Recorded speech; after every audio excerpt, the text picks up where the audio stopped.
الواتساب الواتساب بقى عامل لنا ازمه كبيره قوي في حياتنا.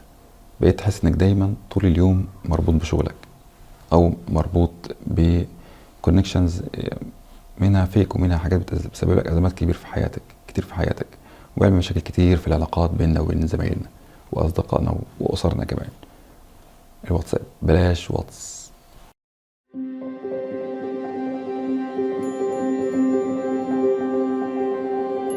السلام عليكم، انا دكتور محمد يسري ودي قناه اداري اسنان. الواتساب ظهر من حوالي 12 سنه او يمكن اكتر، وكان قبل كده ممكن تتكلم بالتليفون، ممكن تتكلم فيس تو فيس مع الزملاء مثلا في المكان الواحد. دلوقتي الموضوع بقى ديجيتال الكتروني، مفيش فيلينجز، مفيش اي مشاعر خالص واصله للمتلقي المعلومه. ودي من اكتر عيوب الواتساب، انك ممكن توصل معاك انك تقول كلمه تتفهم بكذا معنى.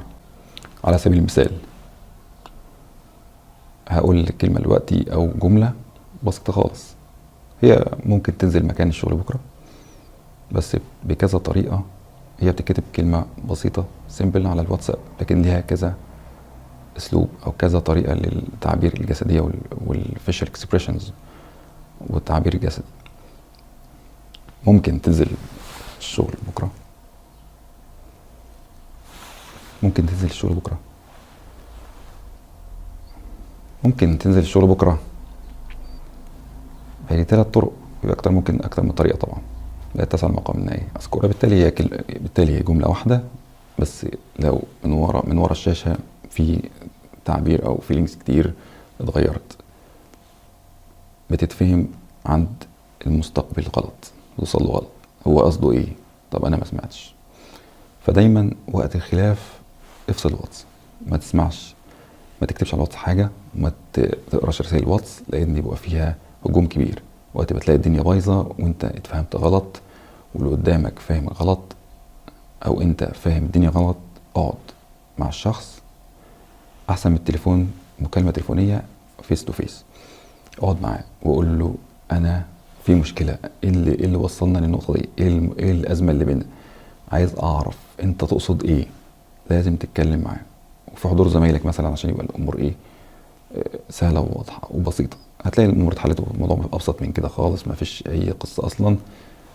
هو بس اتفهم غلط، في سوء فهم، مس اندرستاندينج. ده اكبر عيب للواتساب. ايه المزايا للواتساب؟ هو طبعا في مزايا حلوه، ان انت معروفه ما نقدرش نتجاهلها، بس العيب الكبير فيه ده اللي احنا ذكرناه في الاول، ده بيخليك شويه تحاول تنظم استخدامك له، وتحاول تخليه في الشغل المباشر اللي ما فيش فيه يعني تفاصيل كتير في المشاعر. اللي هو كان انا اقول له كلمه ممكن تتفهم بكذا معنى، او اطلب منه طلب ممكن يفهمني غلط. وطبعا لو العلاقه ما فيش بقى حد، ما تعرفش الشخص اللي قدامك ده، هتبقى الموضوع اسوأ بكتير. كل ما كان في بعد في الافكار، في وجهة النظر، وما تعرفش الشخص اللي قدامك، فانت تبعت له كلمه ممكن تفهم بكذا معنى. ويبقى اسهل حاجه طبعا معروف السكرين شوتس والحاجات اللي كتير بتسبب مشاكل كتير، والدنيا تتفاقم بيننا وبين الزملاء. فهنتعلم دلوقتي ازاي ننظم شغلنا على الواتساب، بحيث ان انت تعمل طريقه انك مش طول اليوم فاتح الواتس، مش طول اليوم اي نوتيفيكيشن بيجي لك انت متابعه.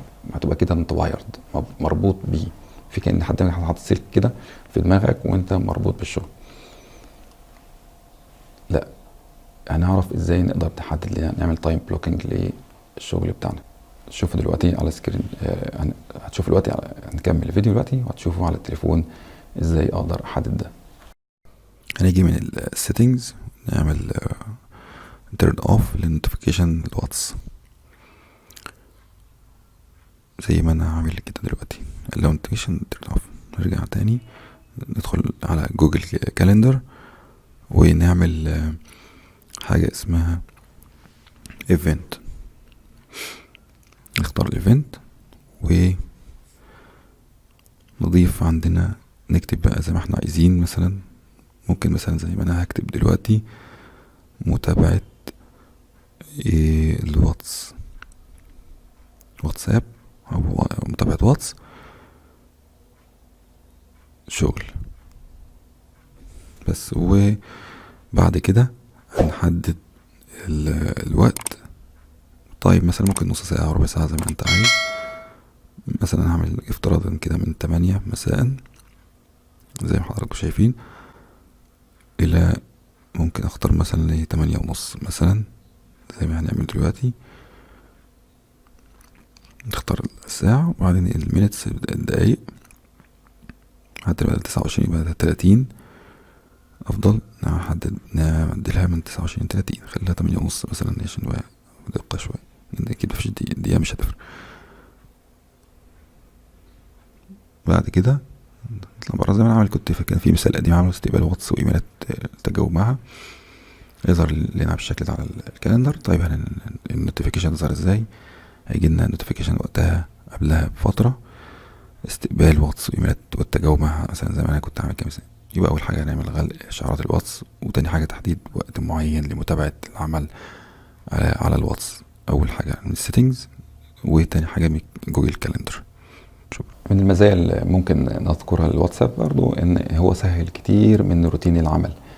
يعني مديريات الصحة والإدارات الصحية بتوصل بسهولة دلوقتي للأطباء بس مجرد رسالة على الواتس، وحتى بدأ تم اعتمادها بقى فترة كإشعارات رسمية، وده بيسهل كتير الروتين، بيقلل تكلفة كتير على المنظومة الصحية أو في معظم الشركات والتخصصات بصفة عامة كمان التانية.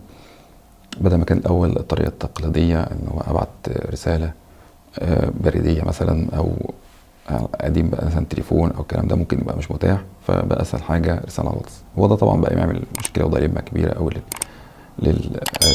للموظف، إن هو دايما بقى يحس إن هو مربوط بالشغل في أي وقت كده، رسالة من الشغل بتاعه إن بكرة في مشكلة عندنا أو في حاجة لازم تتحل أو في إشارة معينة تتعامل معاها. لكن نقول اللي ليه واللي عليه، يعني بقت حاجة كويسة. ميزة، هي ميزة ان هو سهل الدنيا شوية وسهل القرب، بس لازم ناخد بالنا من العيب الخطير ده اللي هو الكوميونيكيشن.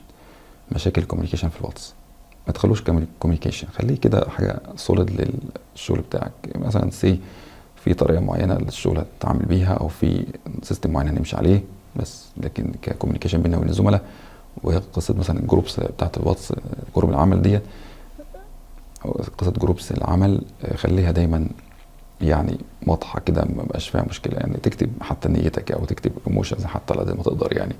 لكن هو دايما لو حصل خلاف زي ما قلت لك، الجا للحل فيس تو فيس وتتكلم، ووضح امور، ما تسيبش الامور تكبر، ما تسيبش الدنيا يحصل جاب كبيرة بينك وبين زميلك.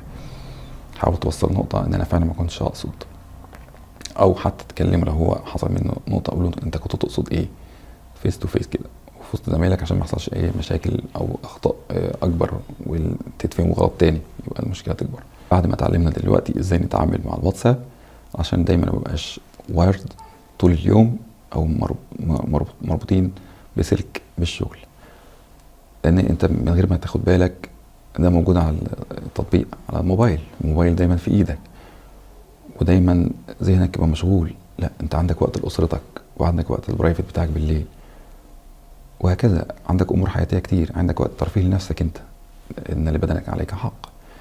فاتعامل او بتعامل بالطريقه دي يفرق معاك ان شاء الله في المستقبل. هتحس براحه نفسيه وهدوء تام، بدل ما تبقى طول اليوم فاتح الواتس تبص على رسائل طول اليوم.